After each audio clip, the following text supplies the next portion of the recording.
est que nous pouvons vivre, boire, manger comme nous le voulons, car Dieu est amour.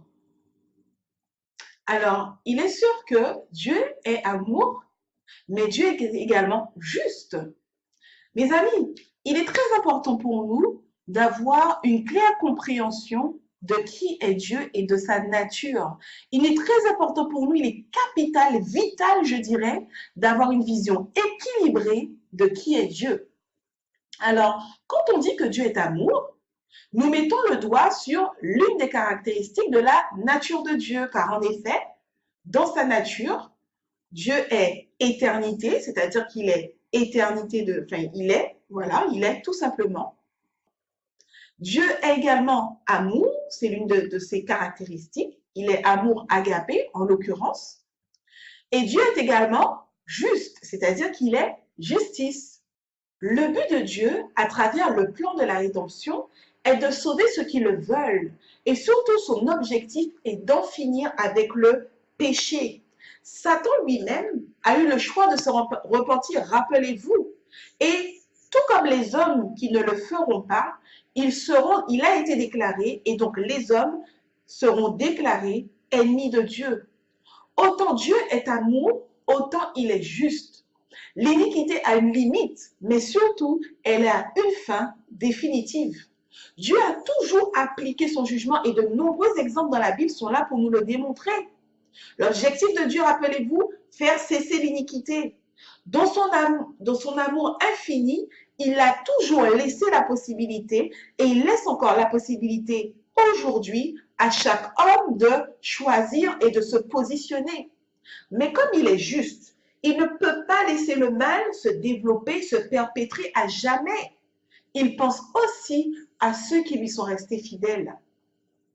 Alors, oui, il donne des années, il donne des siècles et des siècles à l'homme pour se repentir. Puis quand celui-ci a atteint le point de non-retour et qu'il a fait son choix, il doit être détruit. Et il le sera comme Satan et ses démons le seront. Un Dieu amour est un Dieu également qui est juste. Je le redirai encore et encore. Dieu ne prendra pas le risque que cela se reproduise, que le mal se reproduise. Il ne le fera pas justement parce qu'il est juste et bon dans son jugement. Alors, il est vrai que l'on parle beaucoup dans nos communautés du Dieu amour et l'on parle peu du Dieu juste, c'est-à-dire qui applique le jugement et la justice. Et cela pourtant, nous sommes mal à l'aise avec cela. Alors que pourtant, cela n'est en rien contraire à son amour, parce que c'est par amour qu'il est juste, c'est sa nature.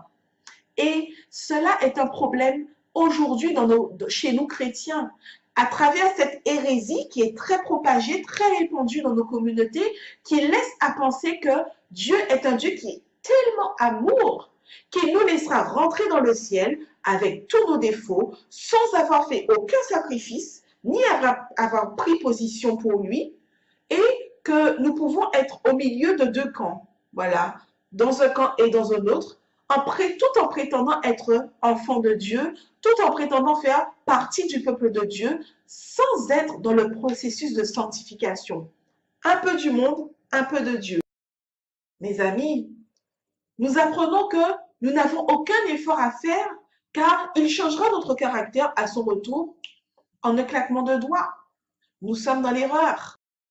Si tu penses que tu n'as aucun sacrifice à faire, que tu ne dois renoncer à rien, tu es dans l'erreur. C'est faux. Et il faut que la vérité soit établie au nom de Jésus, soit rétablie.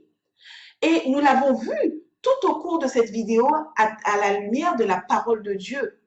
Certains prennent le Dieu amour pour en faire un Dieu qui serait libéral et qui permet tout. C'est pas grave, Dieu comprendra. C'est faux. Mais alors que Dieu nous permette réellement aujourd'hui de comprendre sa véritable nature et de faire le bon choix.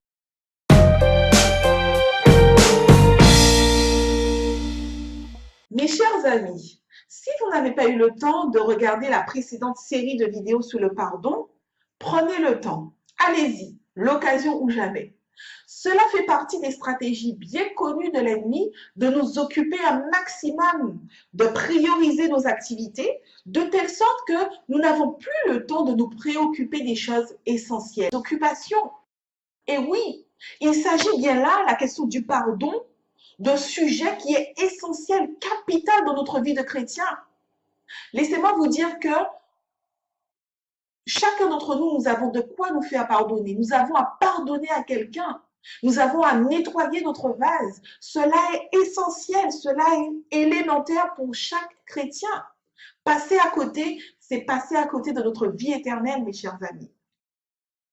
Alors, l'une de nos réalités est souvent que pour des sujets qui demandent une si grande introspection, cela fait mal. Cela nous demande de changer d'orientation. Cela nous demande de changer de cap de vie.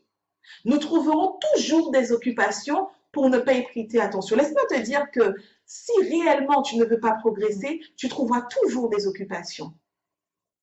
Mais j'aimerais te dire qu'il s'agit d'un mal pour ton bien. Et surtout, il s'agit d'un mal pour ta vie éternelle. Prenons donc encore une fois le temps d'étudier la parole de Dieu. Prenons le temps de nous recentrer sur les choses essentielles de notre vie qui ont un impact dans notre éternité. Alors, mes amis, je vous dis que nous nous retrouvons notre prochain thème, chrétien et pourtant addict. Oulala, à bientôt!